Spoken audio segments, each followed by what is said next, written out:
I'm actually going to start with baseball with Todd Fuhrman, Outkick, and BetTheBoardPodcast.com. He's on the JohnstonRVCenter.com hotline. You can also follow him on Twitter at Todd Fuhrman. How are you, Fuhrman? Everything good in Vegas? Everything is good out here, gentlemen. A bigger question, does Greg do weddings if he puts together albums? Because I'm looking for a photographer to potentially shoot our wedding next April, so I might need some of that contact information to be able to make that happen. Are you getting married up on your roof? I am not getting married up on my roof, but there may be insurance policies that people are going to try and claim, so that's a little bit of a double-edged sword there. But all is good out here in the desert, guys. Anxiously awaiting basically March Madness. It'll get underway in earnest out here earlier with, I believe at last count, 5 conference tournaments that'll crown their champions out here in the desert. Wow. Absolutely. And we'll get to that. I was going to start with baseball, though, because frequently people in Vegas have a good feel for these things. You'll have to obviously adjust the win totals for the season. What is the best guess in Vegas as to when this thing gets cranking? Yeah, I mean, growing speculation that the season won't start until early May. I did see an offshore sportsbook actually put out odds and not even include April into their betting pool. I think when you look at the baseball calendar, it's long been much maligned for low attendance during the first month of the season, especially in cities on the East Coast and up north in the U.S. So there's no reason for baseball to run and get this deal done. I'd love to say that, hey, look, guys will be out there by May 1st. Maybe Memorial Day is much more indicative of the way these labor discussions will unfold. But I don't think it's a great illustration of the way owners are running to get players back out on the field. One thing I can tell you, though, from a betting standpoint, professional bettors have gravitated towards some of the long shots, thinking that if the shorter the season becomes, the greater opportunity there is for variance. And while maybe it's not a long shot like the Marlins, who were able to get in to the playoffs a few years ago during the COVID season, but you have seen the Baltimore Orioles take money to win the American League East, thinking that if the season goes from 162 to 144, maybe even 100 games, that a long shot could have a chance to crash the party and cash a ticket at a long shot price. Interesting. He brought up win totals, and Fuhrman, I was going to ask you, that's one of the more fun things to do before the baseball season begins, because you have a team to pull for or pull against for the entire year. How do you reset those? I mean, are casinos just taking the tickets back, and once they figure out how many regular season games, they'll just reset everything and go from there? You know, honestly, LT, I didn't see a lot of books actually put out win totals this season. When the work stoppage got underway, books kind of took a slightly more apprehensive approach to it. So you did see, who's going to lead the league in home runs, division winners, pennant, and everything else along those lines. But I didn't see the same amount of shops run to put out win totals for just those reasons. There's nothing worse for a casino than they put the blood, sweat, and tears into trying to build markets and realize that they're going to be full refunds.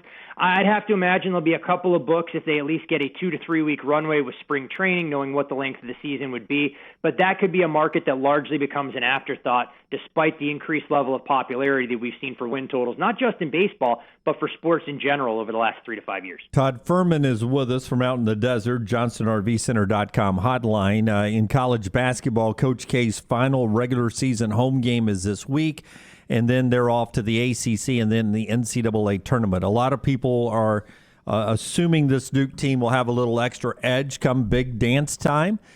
Duke to win the national championship. Where are the Blue Devils in your mind and on the betting boards right now in Vegas? Yeah, I think the price, honestly, is a little bit short. I know people love narratives, and they think that Duke already gets a ton of whistles, especially on 50-50 calls throughout March Madness, that those are only going to increase. You're looking at the Devils right now at 13-1 at FanDuel Sportsbook to win the national title, and just to kind of put that in perspective, that has them slotted behind only Gonzaga, Arizona, Kentucky, and Baylor, the 4 teams that potentially have an inside track to those number 1 seeds. Duke, of course, if they were to run the table, win Saturday, and win the ACC title, and get a little bit of help, always a chance that you could see the committee give them the Coach K bump in that particular regard. I mean, what's interesting about Duke, you look at the way this team has played throughout the course of the season, they let down against inferior foes, but when they've stepped up to teams within their class, they've typically been at their best. And you have to think during a March Madness run, you're going to get this team fully entrenched from start to finish.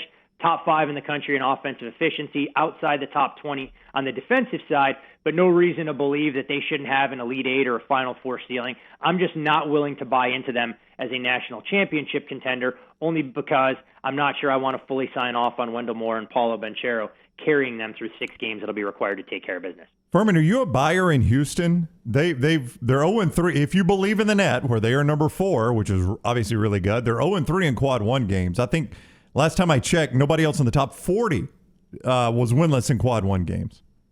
Yeah, I mean, Houston is always one of those teams that's always tricky to figure out because when you look at what Kelvin Sampson has done, you know this team is going to defend you as tenaciously as any team in the country, but offense can oftentimes be a challenge. And the one thing that when you look at the top 10, Houston plays at a much slower and more methodical pace. They're outside the top 300 as far as their average possession length and some of those other key metrics. Effective field goal percentage, outstanding, but a lot of that comes from their ability to crash the offensive boards. And if you don't have that luxury when you step up in class, I'm not sure they can manufacture enough offense in the half court. Do I think they're a top 5 team? Sure. Do I think they could run the table and potentially beat a Gonzaga and Baylor in back-to-back setups? Probably not. So I think the Houston Cougars ceiling, in my opinion, is the Final Four, and I wouldn't be taking a shot with them despite some generous odds right around 40-1 to win the national title. By the way, Virginia Tech got a quad one win. You have to go to 57 to find the next team without a quad one win. That's Washington State. Wow. It's pretty bad. Fuhrman, I said a couple of weeks ago I thought there was only 5 or 6 teams that could win the tournament. I've changed a little bit. I think there's going to be a lot of parity in this tournament, but I don't think you can get any value with some of those teams that you mentioned right now, from 14-1 down all the way to 3 or 4-1 with Gonzaga. But watching Wisconsin again last night, I said yesterday, I forgot who we had on talking college basketball. I don't trust any of these Big Ten teams to win 6 consecutive games, but Wisconsin, it is interesting that they have now won 15 straight games decided by 6 or less points, and you can grab them in some shops at 70-1.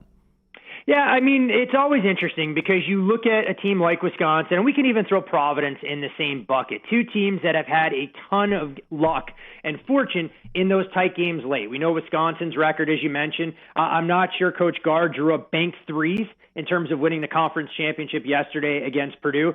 But unlike previous Badger teams that have made deep runs, they have a guy that can take games over. And when you look at Johnny Davis, he becomes the ultimate X factor if you're not getting the scoring from the likes of Brad Davidson and a couple of the other players on that Badgers roster. The one thing that concerns me, LT, with the Big Ten in general, I don't get the feeling that this conference from top to bottom defends nearly as well as what we've seen in the past. Now, granted, it's been an eternity since the Big Ten has been able to boast a national champion on the college basketball hardwoods, but I do worry if any of these teams go into a little bit of an offensive shell, can they get enough stops? And not to kind of pivot away from Wisconsin at 70-1, but it's the single biggest deterrent and why I'm stunned to see a team like Purdue priced at 16-1. That wouldn't shock me if the Boilermakers weren't even able to get out of the opening weekend. NFL Combine's going on. Draft is upcoming. Can I make a bet on Aiden Hutchinson to be the first overall pick? Is there a line on that out in Vegas? You can indeed. You have to shop around a little bit for price, but I've seen Aiden Hutchinson anywhere from right around even money to plus $1.20. We have seen a player, former Alabama offensive lineman and Evan Neal take a decent amount of cash as well, moving to the favorite at some shops to be the top pick in the draft. And it's always interesting when you try and speculate what the results are going to be coming out of the Combine, how different sports books look at it based on some of the money they're taking in. And as I look at some of the updated prices right now on FanDuel, we've seen Evan Neal move into prohibitive favorite territory at minus $1.10. Aiden Hutchinson numbers have drifted out a little bit to 3-1. I'm still of the mindset that you could see the Jaguars potentially trade down, and I wouldn't rule out, as ridiculous as it sounds, knowing this quarterback crop is nothing to write home about, somebody like a Kenny Pickett or Malik Willis basically getting an inside track if a team wanted to mortgage their future, thinking that they had that heir apparent under center. Since 2003, 14 players at the Combine have logged a 40-time better than a 4.3. John Ross out of Washington's got that record at a 4.22. Is there a prop to beat the John Ross record? I haven't seen a prop this year, and it has actually become one of the more popular draft props, or combine props, I should say, that are out there. But it's always interesting because when you try and handicap that particular prop when it's been available, it's nobody that's ever a household name. It's somebody that comes from off the beaten path, and we know that there is no replacement for speed because you can't coach something like that. So you'd have to make, someone to break John Ross's combine record a slight underdog. But if you were going to ask me to name players who could actually put a threat into that, I couldn't even come up with 3 to 5 names that I would throw out there. All right, let's say your favorite 50-something sportscaster is coming to Las Vegas during March Madness, and when the games are over with, he's also wanting to play table games inside the casinos. Your insider information, where is the best odds? I know everything leans house. Where's my best odds to win? Well, it all depends. And if you're looking to try and find the single best blackjack game anywhere in Las Vegas, it'll still be in the high limit pit at Caesars. Now, it's going to cost you a little bit more to try and get the math working in your favor during March Madness, probably $100 minimum if you want to sit down at that table. But typically the best piece of advice that I give people, do everything they can to shy away from 6 to 5 blackjack, no matter how enticing it gets, whether it's $5 or $10 tables, and typically seek out some of the better rules that are there. But what they'll do, knowing such a demand that time of year, you're going to have to pay a little bit of a premium. And unfortunately, having worked on that side of the counter and helped create some of the math to try and slant in the house's favor for blackjack, you'd be amazed how many people were much more cognizant of the limits at the table, more so than the rules, and how quickly they could erode their bankroll if they're not giving themselves a puncher's chance. What about craps? What if I suck at blackjack or anything cards? What about craps? Is that a good odds game? You know, if you want to go to the dice table, my one piece of advice, rather than get sucked into the hard ways and a lot of the field bets that are out there, just find a little bit of a quiet corner there, find an ice-cold table, bet don't pass, and it's like making yourself the house. Nobody's going to love you at the end of the day, but let's not kid ourselves. We're not coming out to Vegas to make friends. We're coming out here to try and give ourselves an opportunity to make a little bit of money at the dice table. So by betting don't pass, you just want to hear no cheering. It's much like LT looks for when he walks into a sports bar or a sports book. The quieter it is, the more money he's going to be able to add to his bankroll. Amen. We call those guys names at the craps table, though. Is that redneck of me to call it craps? Do you call it dice out there?